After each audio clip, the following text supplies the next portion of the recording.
Hello everyone, AmyR here with Prairie Paper and Ink. Unbelievable amount of setbacks trying to get this video up for everyone, but here it is. So this is for this week's Color Throwdown Challenge, and I pulled out the Simon Says stamp, Heart Rose Cling stamp. This was actually in the limited edition Valentine's kit. The kit is sold out, but all of these things that I show are available individually. I'll have links as always. So I'm starting off with my mini MISTI, took the foam out because this is a rubber with cling backing stamp. And I am using Ranger watercolor paper with the smooth side facing up, anti-static powder tool. I'm stamping the image with Simon's clear embossing ink. Stamped it a couple times to make sure I got all the detail. And then I'm coating it with Ink on 3's Strawberry Champagne embossing powder. I've shown this embossing powder in other videos. One of my favorites. It's just the prettiest color. You could almost just leave it like this with a stamp like this. You could almost just emboss it and just leave it, you know, because the stamp has so much detail to it. But of course I'm going to color it because that's what I wanted to do. So I heat embossed the image, melted all the embossing powder, and then to color it, I'm using one Nuvo Aqua pen as well as my Aqua Shimmer pen. And I'm just using the packaging for that stamp as my little palette, because anything non-porous will work. So I'm scribbling the Aqua pen onto the packaging, and I've used this one before. I did a video, it was before Christmas, because it's part of the Blue Blossom collection from Nuvo, because it's a set of 3, this blue and 2 other pinks. And I've mentioned before, the blue, this particular one, the intensity of it is something else. It is very, very strong, like almost black if you apply it direct. So I knew that heading into this. So that's why I scribbled it first, because I wanted to pick it up with my water brush. And then I wanted it like super sparkly, hence me using the Aqua Shimmer pen. You can actually paint directly with the Aqua Shimmer pen if you want, but I wanted more control. So I'm using just my water brush, and I'm picking up, like I'm wetting each area with the water brush, just clean water. Then I'm picking up the color and the shimmer and painting it on. Now this first layer is okay. The big thing with watercolor, and something that has taken me a long time, and I still have a long ways to go, but the thing I struggled with the most in the beginning was trying to get the look I achieve at the end with the first layer. Because the big thing with watercolor is just learning to layer, getting more depth, layering different colors, etc. With this, I'm literally using one color, but it changes so much from the first layer to the third. So I did the first layer, and then I go in with the second layer. And with the second layer, I started using the Aqua pen directly, like just adding the blue just to the darkest areas, and then pulling it out more with the water brush. That again, I was still mixing the blue on the packaging as well as the shimmer. And the second layer, obviously a lot more intense, you know, a lot more of that deeper, bright blues coming out. But then I went in and just did a quick third layer to really intensify it. And that really makes it pop. So of course I've super sped this up in editing. This is like 800 times faster than it actually took me.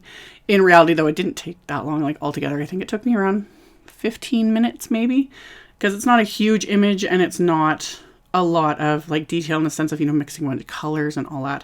I was just adding the darkest and then pulling it out, you know, letting it kind of water down a little bit to get the little layer areas. And then of course adding all the shimmer, which I'm going to show. It's really blurry here, but you can see the shimmer better when the camera's actually not focusing on the image. So super sparkly. And then I'll show it again at the end too, just how sparkly this is. So I just fussy cut this out. There's no coordinating wafer die, but it takes 2 seconds to quickly cut it out. Made sure to wipe off the packaging because my tendency is to rest my hand or my arm on it when I'm not paying attention. And then especially with this blue, getting it everywhere. So I did all that. And then for the leaves, this is the detailed leaf cluster wafer die. And I pulled out the coordinating Blue Blossom 6x6 pattern papers, which I've actually used in several videos. And especially this color challenge was perfect because the colors literally were dark, you know, bright blue or a dark blue, light blue, and pink and white. So I die cut one of the pink pattern papers with the leaf, and then I cut down some 2 different shades of blue cardstock with Simon's basic rectangle wafer dies. And I was going to stop there, but again, like I've been mentioning recently, I'm obsessed with this background stamp. This is the UR background from Simon. So I'm using my like regular size MISTI this time. Same thing. Pulled out the foam. I did my little trick of putting a little bit of adhesive on the back of the cardstock so I could line it up perfectly with the stamp and then close the MISTI upside down on top of the background so that everything's lined up. And then I inked up the stamp with Wendy Vecchi's Sky Blue ink. And then since I had everything obviously in the MISTI and ready to go, I put adhesive on the back of my card base and then masked off what'll be the top inside of the card. And then I'm going to line this up with the stamp. I've cleaned off the stamp, cleaned out the inside of my MISTI, so I'm not getting blue ink everywhere. Did the exact same process though. Closed the base of the MISTI, so now the card base is held in place. And I'm going to stamp the background onto the inside of the card with that sky blue ink. And then while that's still there, I thought about stamping, you know, a larger, like more hefty, I guess, sentiment. But rather than do that, I decided I wanted to stamp just that heart rose again. And I'm just actually going to ink it up with that Nuvo Aqua pen. I've done this in other videos as well. They're not meant for stamping, but why not? You're not always going to get the like most perfect of impressions depending on what you're trying to ink up with these, because they're like a brush pen and it's not a stamping ink per se. But more often than not, I've made it work, no problem. So I lined up the heart here and I'm going to close the lid of my MISTI and then I'm just going to paint on this blue velvet Aquaflow color onto the stamp, kind of keeping the brush as like horizontal to the stamp as possible, just to kind of cover, because again, this is very detailed. And it did really well with the first pass. I stamped it and then I just kind of repainted over little areas that I didn't cover the first time. So I did that a couple times just to get a decent impression with this. And again, with cards like this, I would write to my recipient with a really heavy like black pen or gel pen, something like that, right over it. I would write right over everything I've stamped. Don't have a problem with that. That's generally what I do. And if it's something more intense like pattern paper or, you know, a stamped and colored image, that sort of thing, I just write around it. Don't have any problems with it. So that's what I do, because I do get asked, like, what do you do when you actually send the card? I just write over it. It's just something there to kind of keep the inside looking a little pretty. So after I was done stamping that, I've got to remove the post-it tape and then I need to remove the adhesive. So I'm using my little Xyron adhesive eraser and just rubbing it against that little bit of honeycomb adhesive on the back of this. I didn't bother with the blue piece to remove that adhesive because it's getting glued down anyway. But obviously I don't want adhesive on the back of my card and having it stick to things.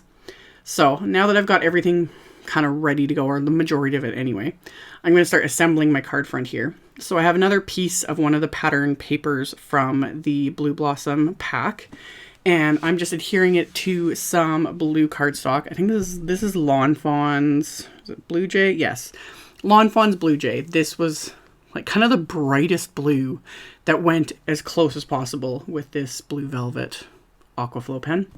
So adhered the pink paper to that, and then adhered this stamped background to that as well.